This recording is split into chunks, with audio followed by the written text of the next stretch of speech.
Bismillahirrahmanirrahim. Assalamualaikum warahmatullahi wabarakatuh. Salam guru penggerak. Perkenalkan, nama saya Asep Dadan Suryaningrat, unit kerja SDN 3 Hanjuang, calon guru penggerak angkatan 10 dari Kabupaten Garut, Provinsi Jawa Barat. Pada kesempatan ini saya akan memaparkan aksi nyata modul 1.4, yaitu budaya positif. Sebelumnya perkenalkan dulu fasilitator saya, yaitu Bapak Jejen Zainuddin, dan pengajar praktis saya, yaitu Bapak Bowo Hadi Kuswono. Yang pertama, latar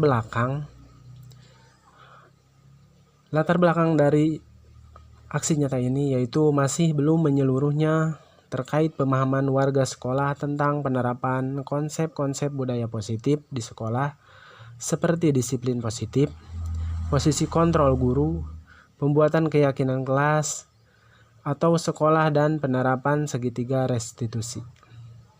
Diharapkan jika seluruh konsep tersebut dipahami oleh seluruh warga sekolah, maka akan terbangun budaya positif yang baik di lingkungan sekolah. Yang selanjutnya yaitu tujuan. Ada dua tujuan dari kegiatan ini, yaitu yang pertama, terbentuknya motivasi intrinsik pada peserta didik dengan pembuatan keyakinan kelas atau sekolah.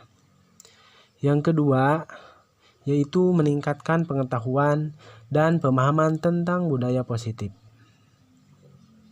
Selanjutnya, tolak ukur. Ada beberapa poin dari kegiatan ini, yaitu yang pertama, terbentuknya keyakinan kelas melalui kegiatan kesepakatan kelas yang dilakukan bersama wali kelas dan peserta didik. Yang kedua, terlaksananya diseminasi konsep budaya positif di sekolah. Yang ketiga, guru dan peserta didik konsisten dalam menjalankan keyakinan kelas yang sudah disepakati. Yang terakhir yaitu terlaksananya penyelesaian masalah peserta didik melalui segitiga restitusi. Adapun lini masa yang saya lakukan, yang pertama yaitu berkoordinasi dengan kepala sekolah pada hari Selasa tanggal 28 Mei 2024. Yang kedua, berkolaborasi dengan teman sejawat atau rekan guru pada hari Kamis 30 Mei tahun 2024.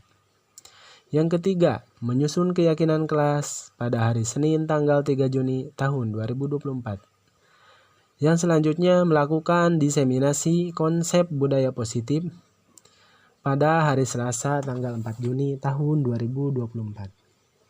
Yang terakhir, hasil keyakinan kelas ditempel di dinding pada hari Selasa tanggal 3 Juni tahun 2024. Adapun dukungan dari beberapa pihak.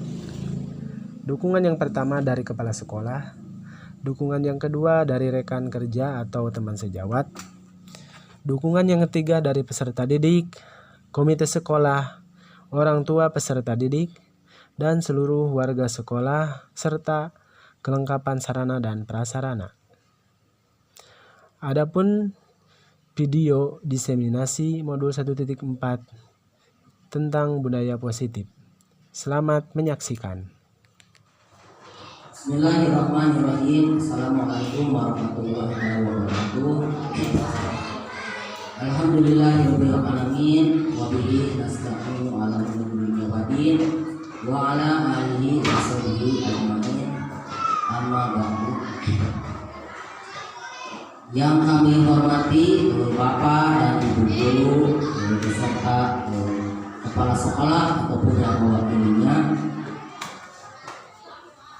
Alhamdulillah pada kesempatan ini kita semua bisa berkumpul dalam ruangan ini. Puji dan syukur marilah kita panjatkan kehadirat Allah Subhanahu wa taala yang memberikan rahmat serta hidayahnya sehingga kita semua bisa berkumpul dalam ruangan ini dalam acara seminar. Salawat serta salam yang senantiasa tercurah limpahkan kepada junjungan Nabi besar kita Muhammad Sallallahu Alaihi Wasallam, karena beliaulah yang memberikan kita jalan, kita dari kegelapan menuju jalan yang terang benderang, yakni dinul Islam. Langsung saja untuk mengefektifkan waktu, saya selaku pembawa acara akan membacakan susunan acara pada hari ini. Yang pertama pembukaan, yang kedua pembacaan ayat suci Al-Quran dan sholawat, yang ketiga uraian materi yang akan disampaikan oleh Pak Asep Dadang Suryanida selaku calon guru penggerak. Yang keempat diskusi atau tanya jawab. Yang kelima doa dan tutup.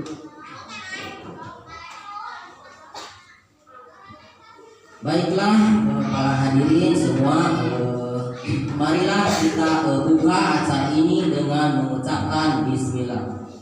Bismillahirrahmanirrahim. Selanjutnya marilah kita membacakan surat Al-Fatihah dan sholawat. Untuk pembacaan ayat suci Al-Quran, marilah kita membacakan surat Al-Fatihah, dilanjutkan dengan sholawat Al-Hadaniyah Al-Fatihah.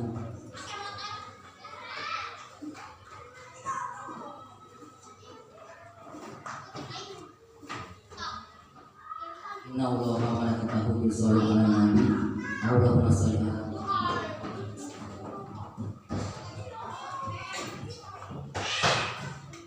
Terima kasih.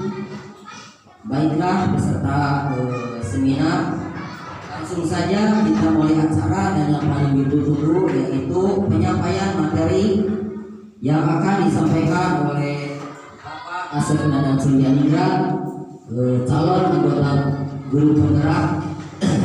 Dengan segala hormat, waktu dan tempat kami persilahkan.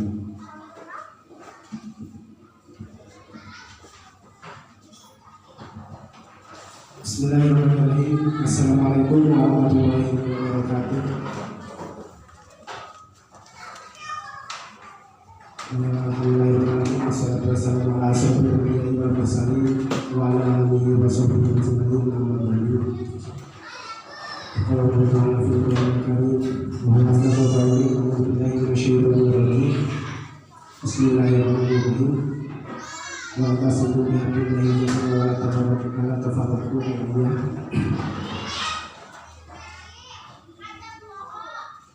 Saya hormati rekan guru beserta guru SD 3 Anjuran.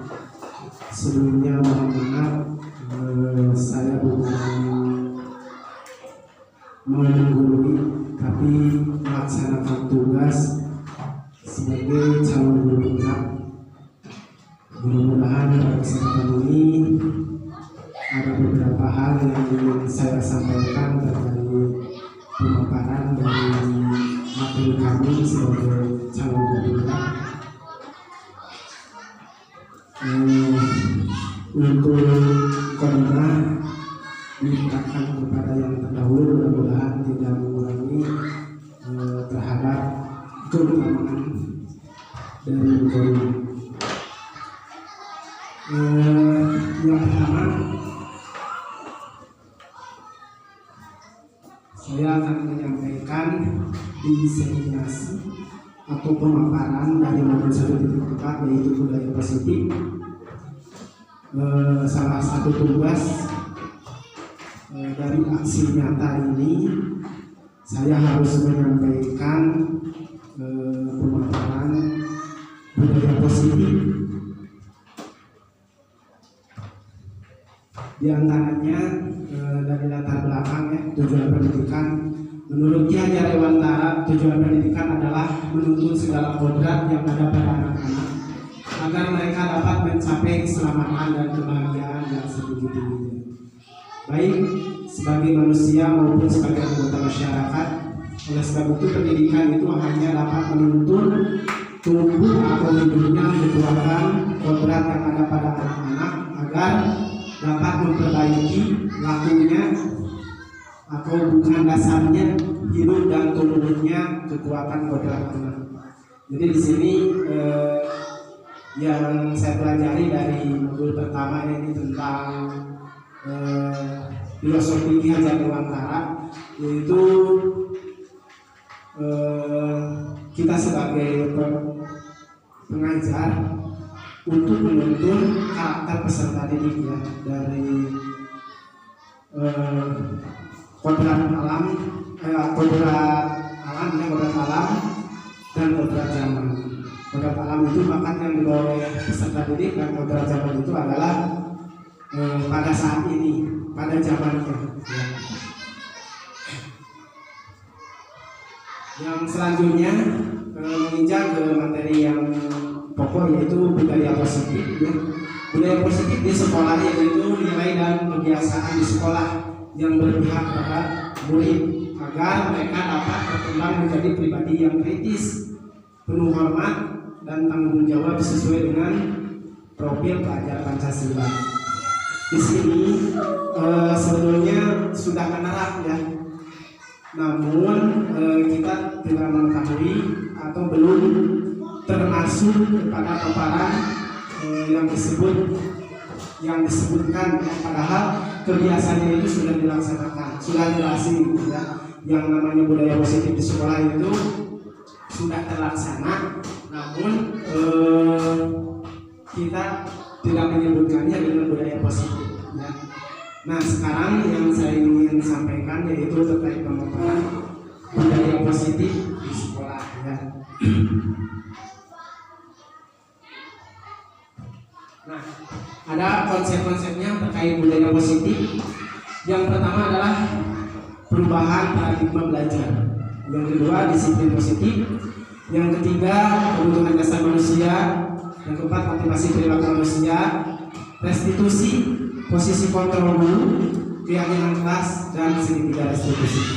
Inilah beberapa konsep utama yang akan saya paparkan terkait budaya positif ya, di sekolah.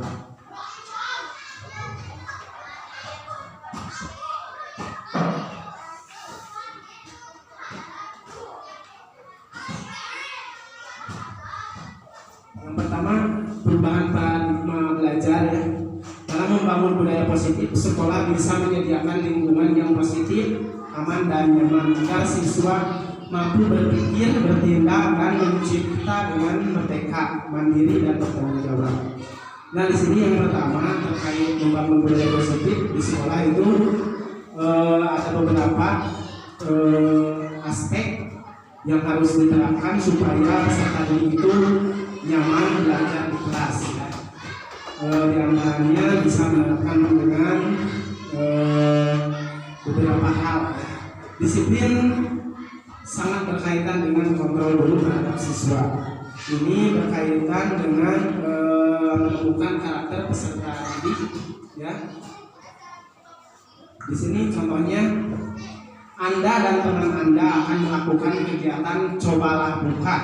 Di sini Anda adalah sebagai A. Tugas Anda adalah mengepalkan salah satu tangan Anda. Coba Anda bayangkan bahwa Anda menyimpan sesuatu yang sangat berharga di dalam kepalan tangan Anda.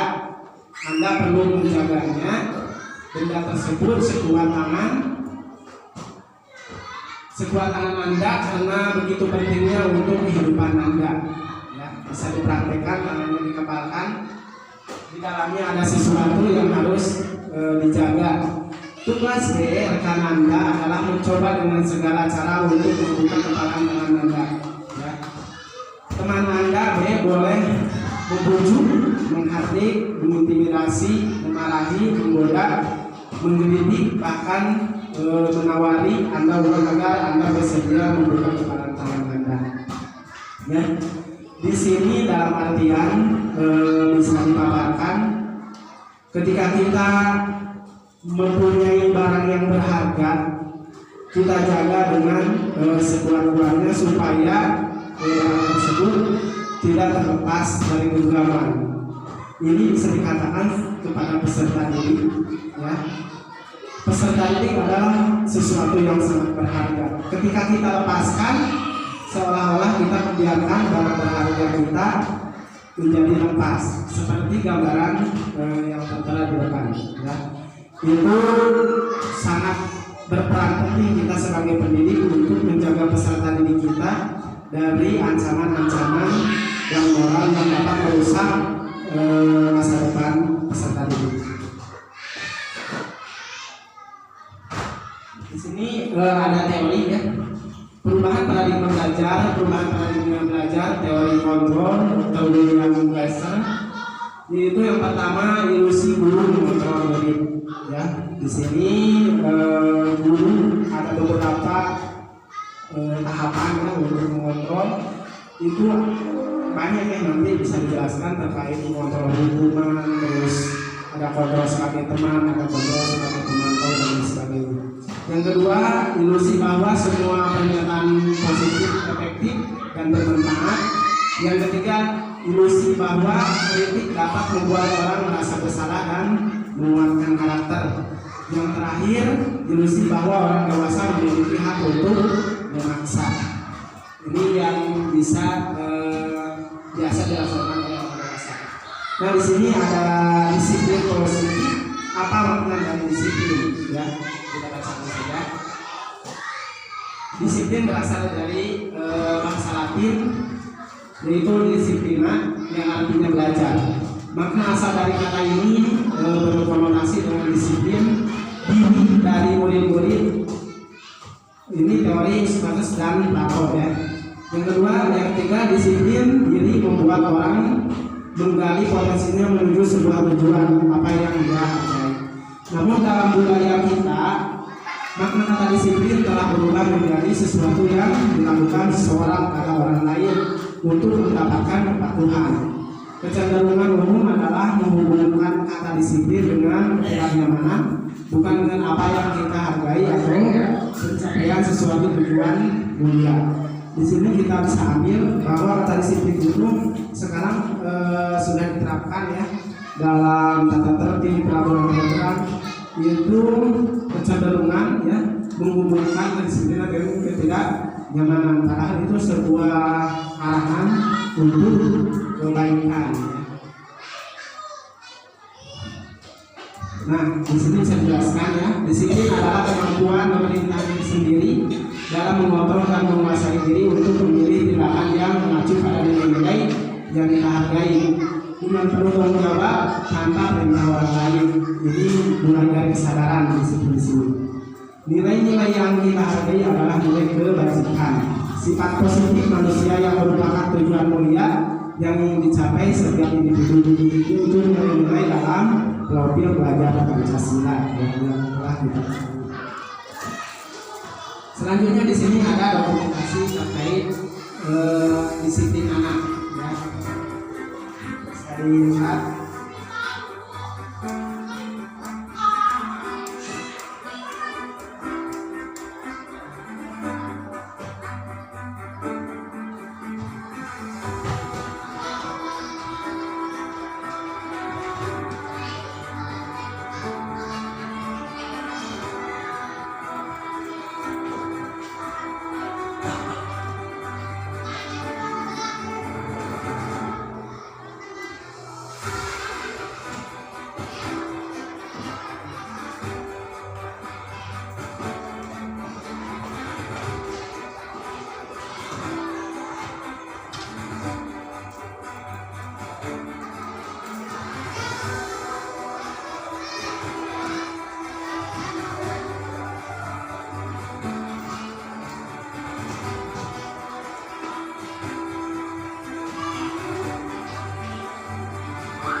Ya, baik. Itu adalah salah satu contoh disiplin. Nah, dari disiplin kebersihan. Adapun yang lain seperti disiplin waktu, tepat waktu, terus masih banyak yang lain seperti kegiatan upacara, itu adalah salah satu sifat disiplin kita untuk menanamkan rasa patriotis kita sebagai warga negara yang baik. Itu adalah contoh-contoh kebiasaan yang telah kita laksanakan. Nah, di sini ada ya koordinasi fotonya, disiplinan para peserta didik membersihkan halaman kelas. Nah, itulah tadi terkait paradigma ya, paradigma belajar. Yang kedua adalah kebutuhan dasar manusia. Di sini ada sebuah diagram ya, diagram bulat. Di antaranya ada penguasaan, kasih sayang dan rasa terima, terus kesenangan, kebebasan ya. Di sini ada 4 karakter terkait penguasaan ya, terkait penguasaan bagaimana kita menguasai pembelajaran pada peserta didik. Terus yang kedua adalah kesenangan. Kalau kesenangan ini terkait peserta didik sama ya. Jika di kelas ada peserta didik yang malas belajar, ternyata latar belakangnya kurang menyenangkan berangkat dari dulunya, itu bisa dikatakan kelemahan ya dalam kesenangannya. Terus kebebasan, di kelasnya itu merasa tertekan, tidak bebas, jadi peserta didik tidak bisa belajar. Terus rasa kasih sayang ya dari guru, bukan selalu memarahi tapi dikasih sayang kalau di sini. Jadi peserta didik akan merasa semangat ketika diberikan kasih sayang. Contoh di sini ada sebuah kasus ya. Pak Mail adalah guru kelas 5 di SD Citra Bangsa, sedang bingung menghadapi ulah salah satu guru di kelasnya, di kelas bernama Rangga. Beberapa anak telah datang dan mengeluhkan Rangga yang seringkali meminta bekal makan siang kepada temannya dengan cara memaksa ya. Jika Anda menghadapi situasi seperti ini, apa yang Anda lakukan? Menurut Anda kira-kira apa alasan Rangga melakukan itu? Nah, tadinya mau kita saya berdiskusi ya, tapi sambil berjalan saja, mungkin ada tanggapan dari Bapak Ibu terkait kasus seperti ini. Ketika kita menghadapi sebuah permasalahan, mungkin ini tidak asingnya permasalahan seperti ini. Mungkin dari rekan guru ada yang bisa memberikan tanggapan terkait kasus seperti ini.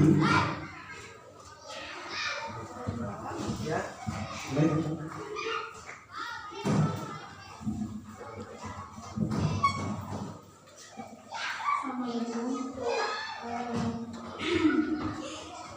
Saya Siti di sini mengenai permasalahan yang dihadapi oleh pamannya. Kasusnya menghadapi anak yang selalu meminta bekal makan siang ya kepada teman-temannya.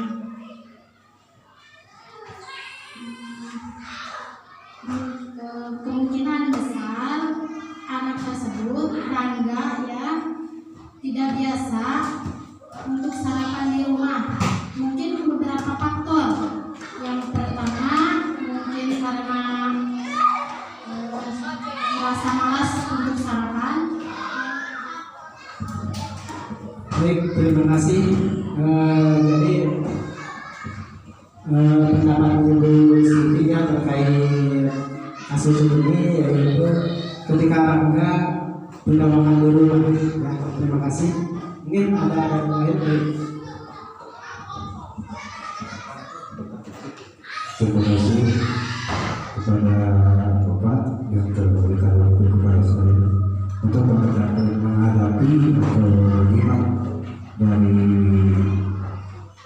permasalahan Pak Mail tadi. Mungkin itu beberapa faktor yang dialami oleh anak kita. Pertama tadi jelas tidak hanya perhatian dari orang tua, jelas itu. Yang kedua mungkin anaknya malas untuk bersarapan.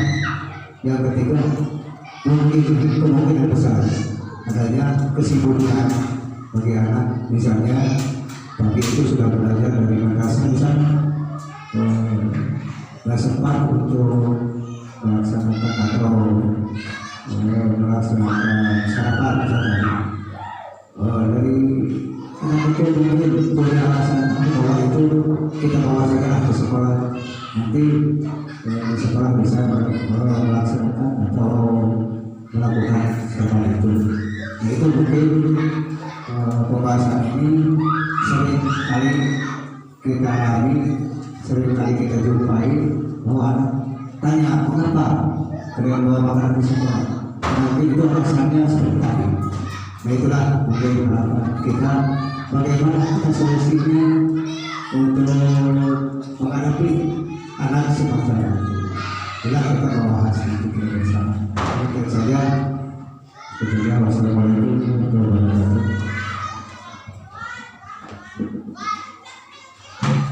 Terima kasih kepada yang sudah berikan tanggapan dari kasus awalnya. Benar sekali bahwa setiap anak itu memiliki karakter masing-masing dan kondisi lingkungan yang akan membawa karakter anak tersebut seperti kita ketahui dari lingkungan keluarga itu adalah modal dasar untuk perkembangan peserta didik. Terima kasih. Kita lanjut lagi ya terkait materinya. Nah, di sini dalam konteks penerapan disiplin positif, Pak Mail sebaiknya mencari tahu alasan pelanggar melakukan tindakan tersebut agar mengetahui kebutuhan mana yang sedang berusaha dipenuhi oleh pelanggar. Yang pertama, pelanggar lapar dan orang tuanya tidak membawakannya bekal makanan siang. Itu kemungkinan. Jadi kemungkinan pelanggar mengambil makanan teman itu, orang tuanya lupa tidak membawakan bekal makan siang. Yang kedua, Anda merasa bosan dengan bekal yang dibawakan orang tuanya karena selalu bekal yang sama. Jadi ada rasa kebosanan ya. Yang ketiga, teman Rangga tidak memperhatikan Rangga, bisa terjadi. Rangga hanya iseng dengan dia menikmati ekspresi wajah temannya yang kesal. Kemungkinan bisa ya kalau kamu terjadi ingin sekali misalkan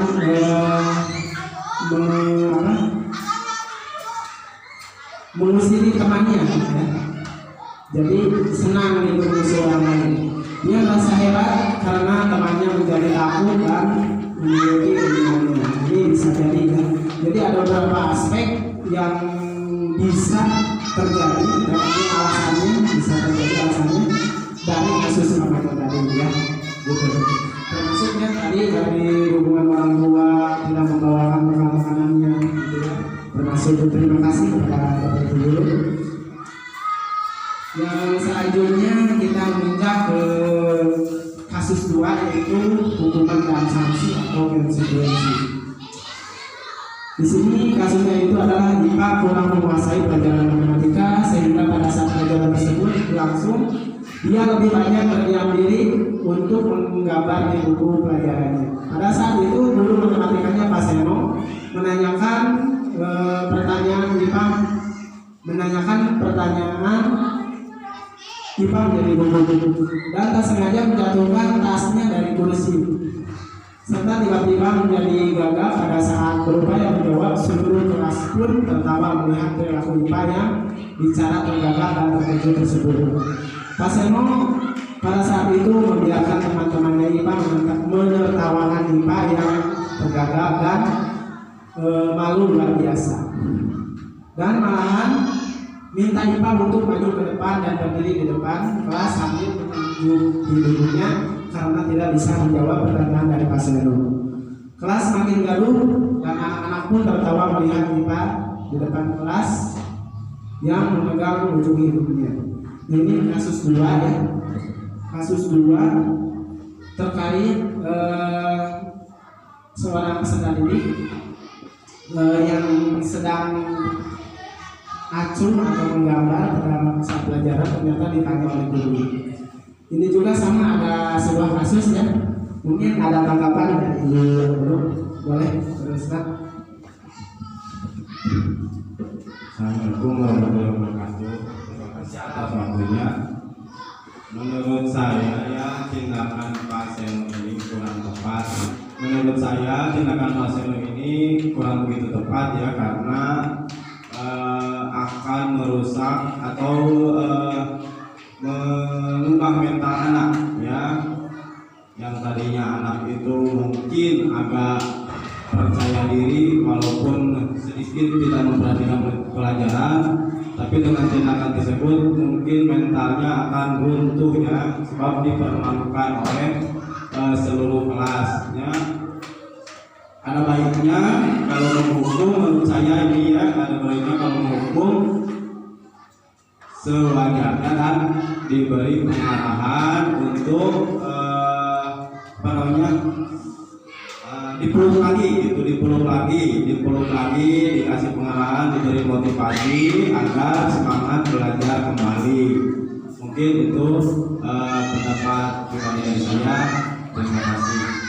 Assalamualaikum warahmatullahi wabarakatuh. Waalaikumsalam warahmatullahi wabarakatuh. Tadi belum menjawab ya terkait ini termasuk hukuman atau konsekuensi.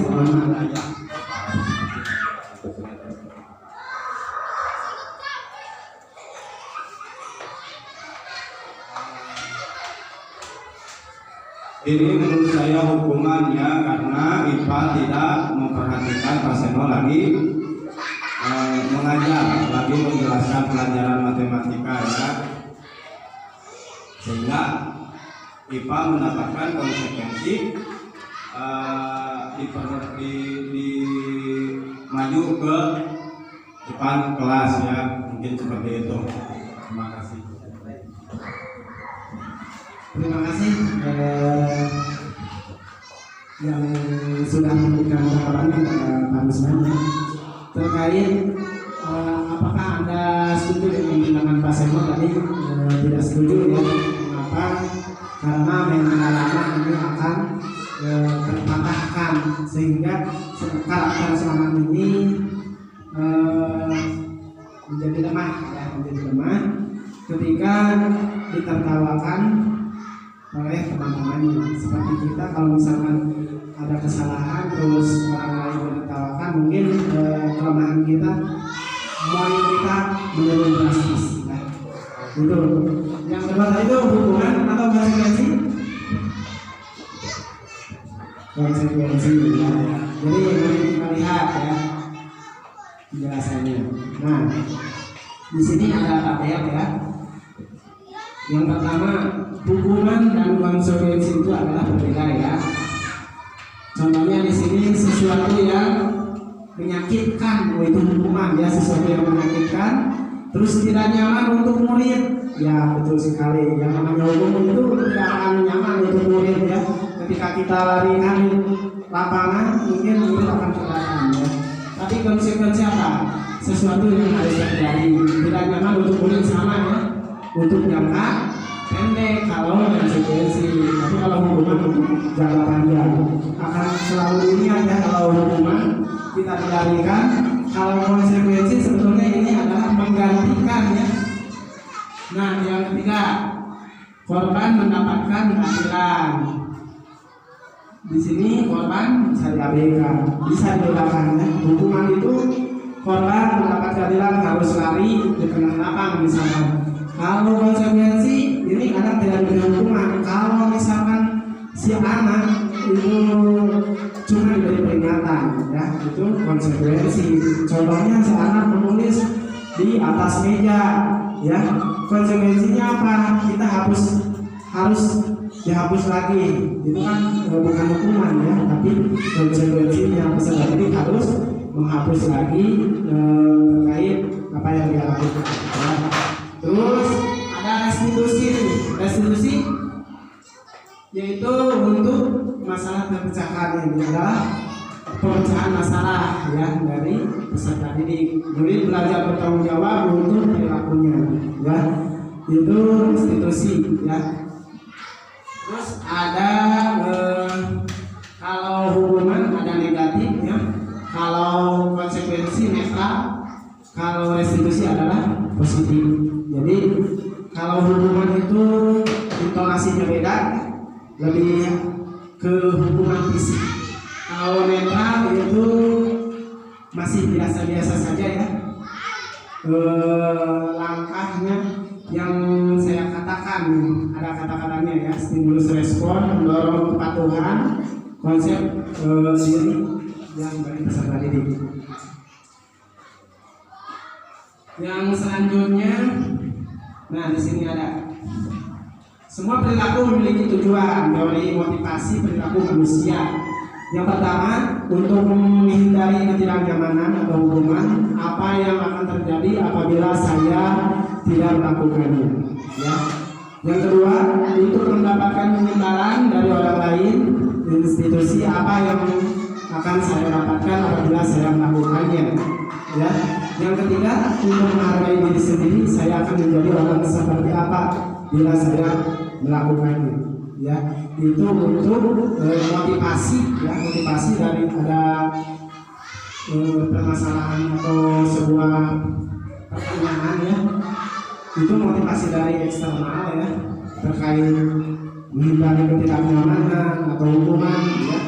Yang kedua, mendapatkan imbalan dari orang lain seperti penghargaan, sama ini motivasi dari eksternal. Tapi kalau untuk motivasi dari internal itu adalah menghargai diri sendiri ya. Itu mudah-mudahan bisa dipahami. Nah, di sini ada sebuah permasalahan ya yang harus dikerjakan. Bagi yang belum ya, boleh ya Pak Sansan. Ini membedakan mana yang termasuk hukuman, mana yang termasuk konsekuensi. Ya, boleh. Berbagi saja. Silakan. Yang pertama, terima kasih atas waktunya.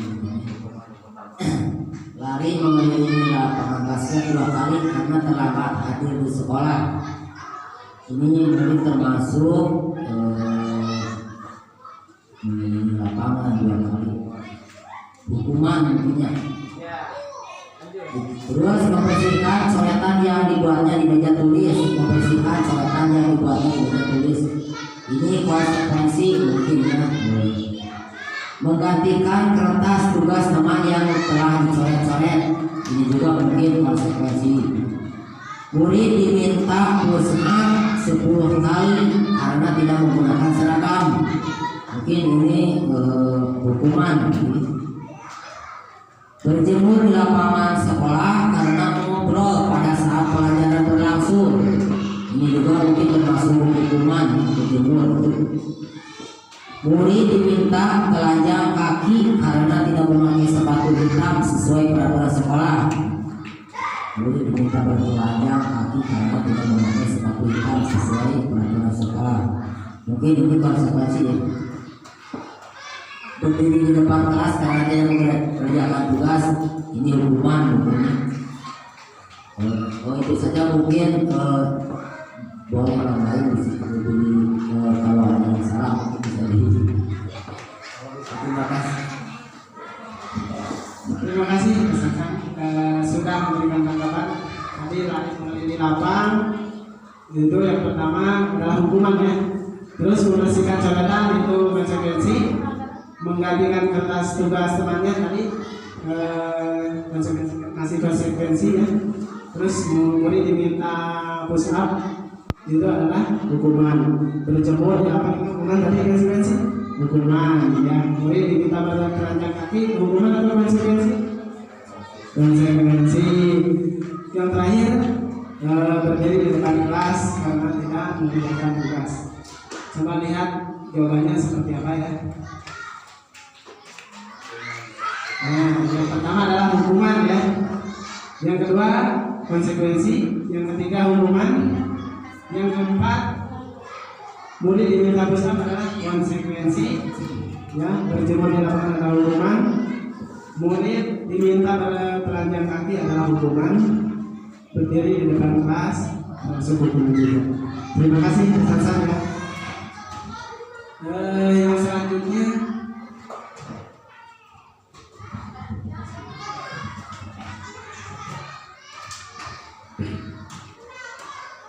Tadi tentang antara konsekuensi dan hukuman. Mari kita menginjak ke tahapan berikutnya, yaitu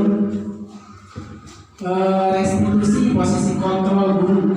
Nah, tadi sudah tercabit ya terkait hukuman. Di sini ada 5 posisi kontrol guru. Yang pertama pembunuh, yang kedua membuat merasa bersalah, yang ketiga sebagai teman, yang keempat pemantau, yang terakhir adalah manajer. Ya. Kita bahas satu-satu ya. Nah, di sini ada keterangannya penghukum. Seorang penghukum bisa menggunakan hukuman fisik maupun verbal. Orang-orang yang menjalankan posisi penghukum senantiasa mengatakan bahwa sekolah memerlukan sistem atau alat yang dapat lebih menekan murid-murid lebih dalam lagi. Guru-guru yang menerapkan posisi penghukum akan berkata, ya seperti ini katanya, patuhi aturan saya atau awas. Nah, ini adalah sebuah peraturan, berarti informasinya sangat besar ya, lebih ke hubungan atau penghukum. Yang kedua, kamu selalu saja salah. Ini sama ya, informasinya juga bukan informasi teman ya, tapi informasi penghukum. Yang ketiga, pasti selalu yang terakhir selesai. Ini ya, guru seperti ini senantiasa percaya hanya ada satu cara agar pembelajaran bisa berhasil, yaitu cara dia. Jadi itu disesuaikan dengan cara gurunya masing-masing ya. Ini teori kontrol penghukum. Yang selanjutnya adalah membuat merasa bersalah ya. Membuat merasa bersalah pada posisi ini biasanya guru akan bersuara lebih lembut dan akan menggunakan keheningan dan membuat orang lain merasa tidak nyaman, bersalah atau rendah diri. Kata-kata yang keluar dengan lembut akan seperti contoh, ibu sangat kecewa sekali dengan kamu. Memang intonasinya lembut, tapi bahasanya sangat luar biasa. Terus yang kedua, berapa kali bapak harus memberitahu kamu ya. Jadi ini kata-kata yang dikeluarkan oleh guru dengan kontrol membuat merasa bersalah. Terus yang ketiga, gimana coba kalau orang tua kamu tahu kamu berbuat begini? Ini sama ya, itu membuat merasa bersalah. Yang terakhir, di posisi ini murid akan memiliki penilaian diri yang buruk tentang diri mereka. Murid merasa tidak berguna dan telah mengecewakan orang-orang di sisinya. Ini membuat merasa bersalah. Jadi si murid akan mengakui pada dirinya, ya, akan merasa kecewa pada dirinya, sehingga dia akan berpikir merasa bersalah ya, apa yang telah dia lakukan. Yang selanjutnya yaitu teman. Untuk teman, guru di posisi ini tidak akan menyakiti murid karena kontrol itu adalah sebagai teman. Namun akan tetap berupaya mengontrol murid melalui persuasi ya. Posisi teman para guru bisa negatif ataupun positif. Positif ini berupa hubungan baik yang terjadi antara guru dan murid. Guru di posisi teman menggunakan hubungan baik dan humor atau bercanda untuk mempengaruhi seseorang ya. Contoh katanya bisa, ayo bantulah ibu bapak ya, itu bahasa-bahasa untuk beserta diri dengan teman ya. Ayo ingat tidak, bantu bapak sama ini. Terus yang terakhir, ya sudahlah kali ini tidak apa-apa, nanti ibu bantu bereskan. Lanjut ya. Yang keempat, pemantau. Ini ada yang bisa membantu membacakan?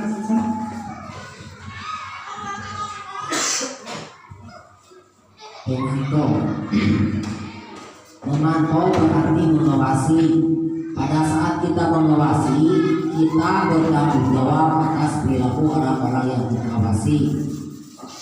Posisi pemantau berdasarkan pada peraturan dan konsekuensi dengan menggunakan sanksi konsekuensi.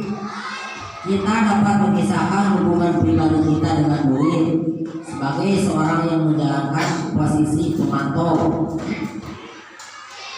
Pertanyaan yang diajukan seorang pemantau, peraturannya apa? Apa yang telah kamu lakukan? Sanksi atau konsekuensinya apa? Seorang pemantau sangat mengandalkan penghitungan catatan data yang dapat digunakan sebagai bukti atas perilaku seseorang. Posisi ini akan menggunakan stiker, slip catatan, daftar cek. Posisi pemantau sendiri berawal dari teori stimulus respon yang menunjukkan tanggung jawab guru dalam mengontrol murid. Baik, terima kasih Mas Hasan ya telah membantu membacakan. Di sini bisa dilontarkan ya kata-kata terkait memantau kepada peserta didik. Ini yang pertama terkait dengan kamu tahu kan peraturannya seperti itu ya. Terus yang kedua, apa yang telah kamu lakukan ini adalah mengontrol peserta didik ya. Sanksi atau konsekuensinya apa ketika kamu melakukan hal seperti itu. Itu adalah teori kontrol ya. Yang terakhir yaitu posisi manajer. Posisi terakhir manajer adalah posisi di mana guru berbuat sesuatu bersama dengan murid, mempersilahkan murid bertanggungjawabkan sangat berkaitan dengan institusi, yaitu memecahkan sebuah permasalahan. Menurut murid agar dapat menemukan solusi atas permasalahan sendiri. Seorang manajer telah memiliki keterampilan di posisi teman maupun pemantau, dan dengan demikian bisa dari waktu-waktu tertentu kembali kepada kedua posisi tersebut ini diperlukan. Namun bila kita menginginkan murid-murid kita menjadi manusia yang merdeka, mandiri dan bertanggung jawab, maka kita perlu mengacu kepada restitusi. Nah, sini juga kan mengacu kepada restitusi kan, yang dapat menjadikan diri kita seorang manajer bagi diri sendiri. Di manajer murid diajak untuk menganalisis kebutuhan dirinya maupun kebutuhan orang lain. Di sini penekanan bukan pada kemampuan berbuat konsekuensi ya. Yang selanjutnya yaitu tentang loyalitas ya.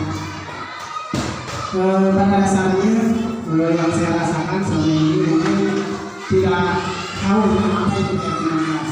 Padahal itu sangat penting sekali ya, menjadi modal dasar ketika kita kelas untuk memecahkan masalah ketika murid melakukan kesalahan. Keyakinan kelas adalah nilai-nilai kebajikan atau prinsip-prinsip universal yang disepakati bersama secara universal, lepas dari perbedaan agama, suku, negara, dan bangsa. Jadi di sini yaitu adalah sebuah kebajikan, ya.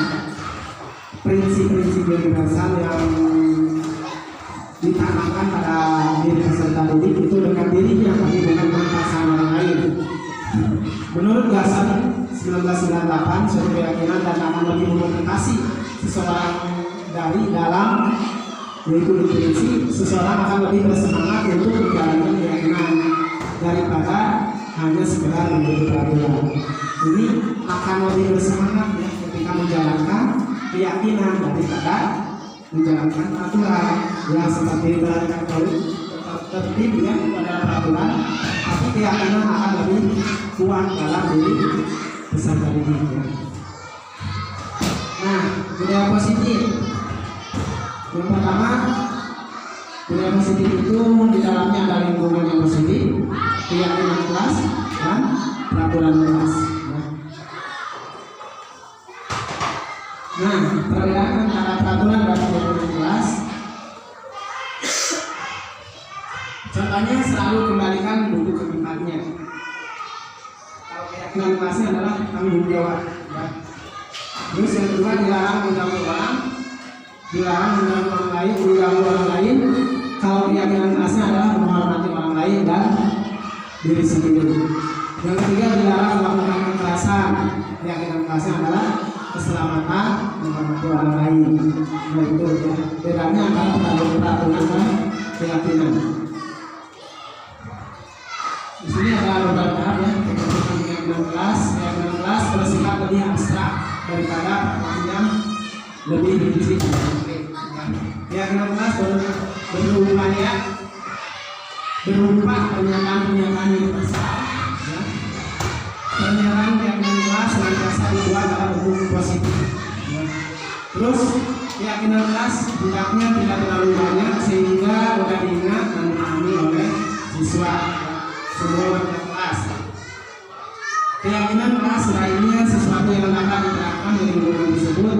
Semua warga kelas hendaknya ikut berkontribusi dalam pembuatan keyakinan kelas lewat kegiatan curhat pendapat. Yang terakhir, bersedia meninjau kembali keyakinan kelas dari waktu ke waktu. Di sini dalam artian keyakinan kelas itu adalah harus disepakati oleh warga kelas, peserta didik, guru, ya, harus sesuai kesepakatan. Di sini ada video ya, video saya pada saat membuat keyakinan kelas. Di sini.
kita simak ya video tentang pembuatan keyakinan kelas bisa kita samakan.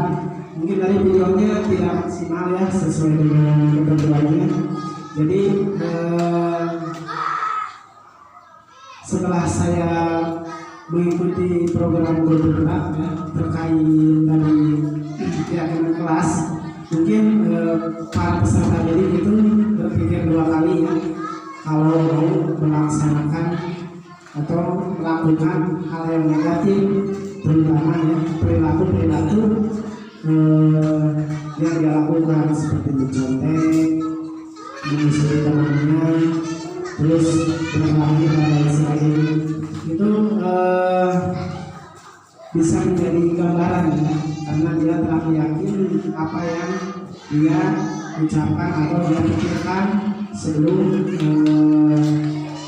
mengikuti pelajaran bersama guru. Yang terakhir di sini yaitu materi dari segitiga restitusi ya. Segitiga restitusi yaitu adalah proses menciptakan kondisi bagi murid untuk memperbaiki kesalahan mereka sehingga mereka bisa kembali kepada kelompok mereka dengan karakter yang lebih kuat. Di sini dalam bagian segitiga restitusi ini adalah sebuah cara untuk mencari solusi, ya, bukan mempertambah masalah, tapi mencari solusi dari peserta didik supaya dia kembali ke semula atau kembali kepada keluarganya. Ya. Dengan cara restitusi guru dapat membantu murid menjadi lebih memiliki tujuan, yang misalkan siswa tersebut seperti tadi selalu mengambil paksa makan makanan temannya. Jadi kan hal seperti itu tidak wajar. Jadi seolah-olah dia tidak memiliki tujuan untuk apa gitu ya melakukan hal seperti itu. Terus yang kedua disiplin positif, serta yang ketiga memulihkan dirinya setelah berbuat salah. Ya. Jadi ketika dia berbuat salah dikembalikan lagi pemikirannya atau mengikuti lagi apa yang diarahkan oleh guru. Yang keempat membantu murid untuk jujur pada diri sendiri dan mengevaluasi dampak dari kesalahan yang dilakukan. Yang keempat yaitu memberikan penawaran bukan paksaan. Jadi si peserta didik diberikan penawaran oleh guru bukan paksaan seperti hukuman ya. Yang terakhir gambar segitiga restitusi bisa dilihat. Yang ini tidak terangkat lagi.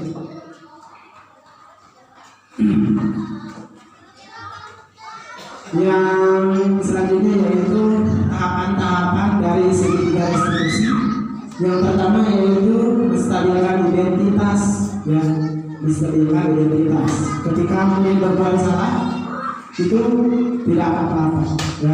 Jadi kita tidak mengambil buru-buru keputusan, tapi kita selidiki terlebih dahulu seperti apa kejadiannya. Yaitu tidak ada manusia yang sempurna ya, jadi bahasanya seperti itu. Kalau murid melakukan kesalahan kita panggil, itu bisa diberikan bahasa-bahasa seperti ini. Tidak ada manusia yang sempurna. Seperti kita sebagai guru sama memiliki kekurangan, memiliki kesalahan. Jadi untuk membujuk murid supaya karakternya itu kuat. Yang ketiga itu saya juga pernah melakukan kesalahan seperti itu ya. Jadi sudah kita bisa menyelesaikan. Jadi ketika ada sebuah kesalahan kita lontarkan kata-kata menstabilkan identitas dengan kata-kata seperti tadi. Yang selanjutnya yaitu validasi tindakan yang salah ya. Kata-katanya bisa diberikan seperti ini ya. Padahal kamu bisa melakukannya yang lebih buruk dari ini ya. Kita memberikan kalimat seperti itu sambil mengayomi dia ya. Kamu pasti punya alasan mengapa kamu melakukan hal itu. Jadi sedianya kejadiannya seperti apa kita damaikan ya. Kamu patut bangga pada dirimu sendiri karena kamu telah melindungi sesuatu yang melindungi kamu. Ya, jadi tidak langsung memberikan alasan atau memberikan hukuman, ya, tapi kita mengayomi dulu, mencari permasalahan validnya permasalahan tersebut, ini keasliannya, ya. Terus yang ketiga, yang terakhir yaitu menanyakan keyakinan, ya. Di sini tahapannya atau kata-katanya bisa diberikan kepada peserta didik, ya. Jadi yang pertama, apa yang kita percaya sebagai kelas atau keluarga, ya. Yang kedua, apa nilai-nilai umum yang kita sepakati. Jadi menanyakan kali ke keyakinan kelas yang telah disepakati oleh kelas, ya. Yang ketiga, apa bayangan kita tentang kelas yang ideal. Jadi kelas yang ideal itu seperti apa, ya, untuk menanyakan keyakinan. Jadi yang terakhir, kamu mau jadi orang yang seperti apa? Boleh kita memberikan pertanyaan-pertanyaan pemantik seperti ini ketika untuk meyakinkan kepada peserta didik kepada hal-hal yang telah diyakini oleh dia, ya, akan diperhatikan. Nah, di sini juga ada video, ya, contoh kasus, ya. Ini sama, ya, videonya itu harus dibuat, ya.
Jadi mulai hari ini Tasya akan melakukan perubahan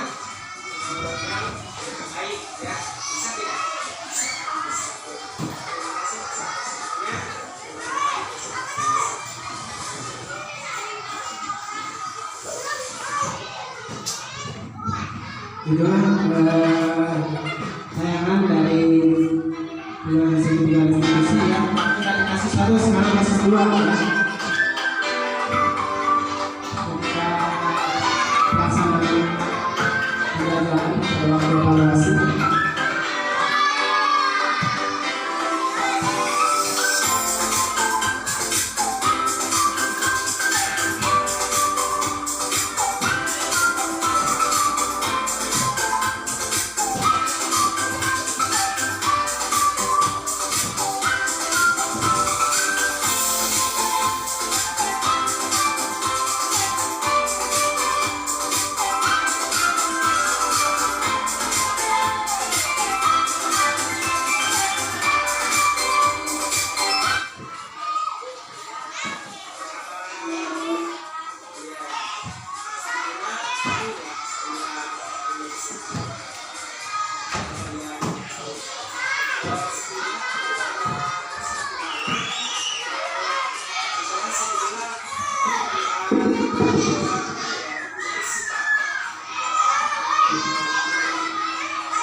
Itu kan ada dua kasus. Yang pertama adalah kasus keterlambatan datang ke sekolah. Yang kedua adalah kasus dari peserta didik yang bekerja. Ini ada beberapa kali kan. Saya Tasya Indonesia, belajar di SDN Tegalega. Saya senang sekali belajar segitiga restitusi. Saya diajarkan mencari restitusi dan salah. Wassalamualaikum warahmatullahi wabarakatuh. Dan juga tentang dari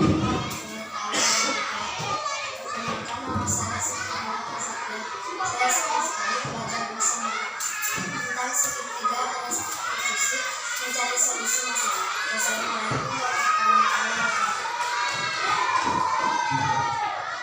Sebelum ke terima kasih sudah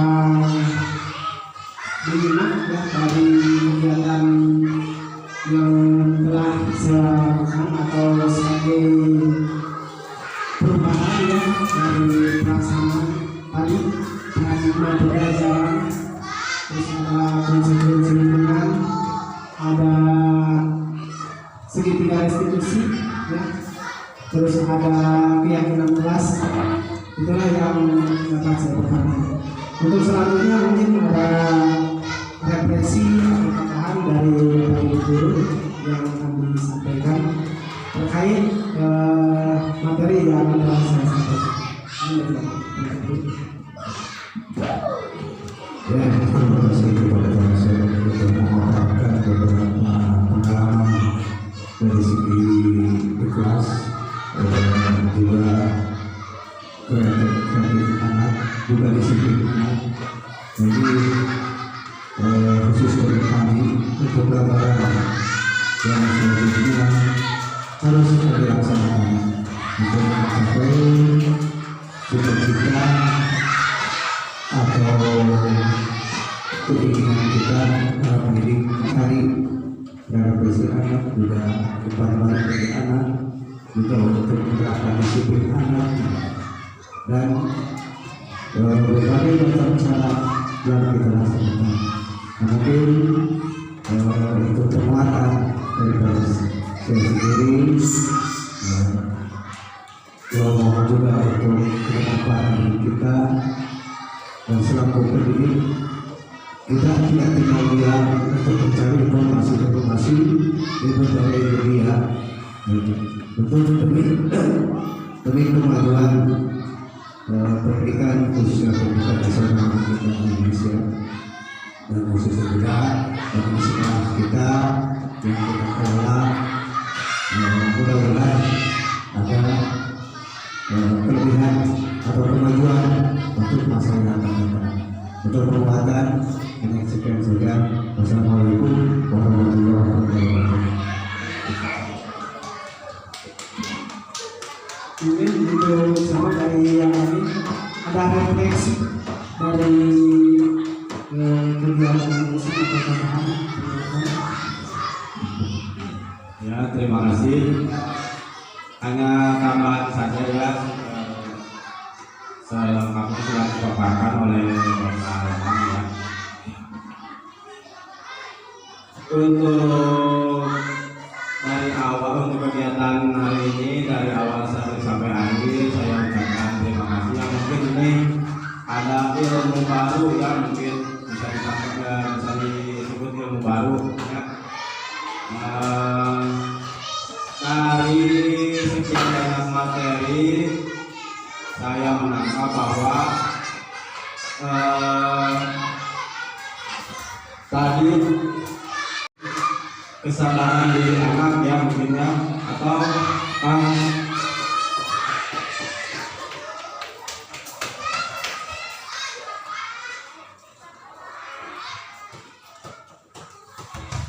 motivasi internal mungkin ya. Kalau dulu mungkin kita lebih menekankan kepada motivasi eksternal ya. Kita melakukan hukuman, kita melihat anak untuk lebih disiplin dari hukuman dan konsekuensi ya. Tapi dari pembahasan apa tadi restitusi itu lebih mendidik mengembangkan karakter dari segi disiplin intermotivasi internal ya. Kita belajar untuk anak supaya memotivasi diri sendiri, membentuk karakter diri sendiri supaya lebih memotivasi internal ya. Kita sebagai pengajar mungkin harus selalu mengontrol, mengingatkan kembali bahwa motivasi internal itu lebih menyenangkan daripada motivasi eksternal. Mungkin seperti itu. Terima kasih.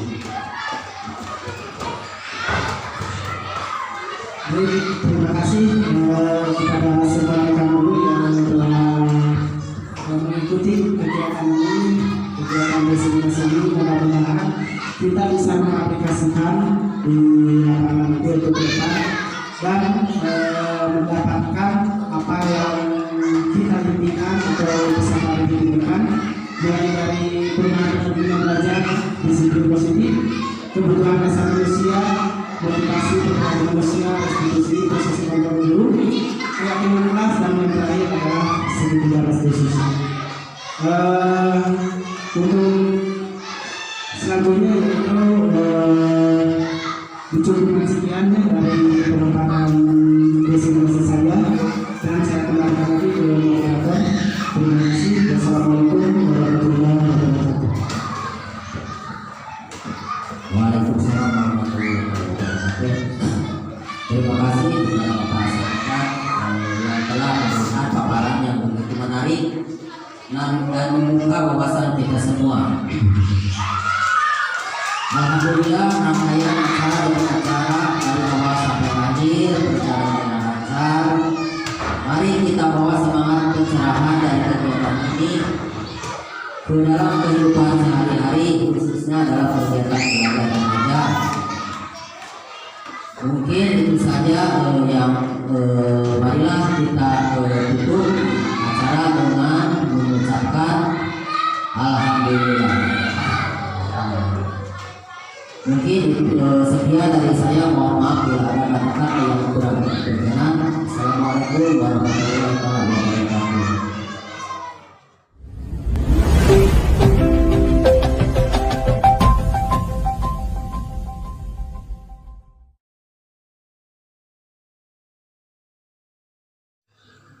Demikian materi yang dapat saya paparkan dari materi aksi nyata modul 1.4, yaitu budaya positif. Mohon maaf apabila ada kekurangan dan kesalahan. Terima kasih. Salam bahagia, Indonesia maju. Wassalamualaikum warahmatullahi wabarakatuh.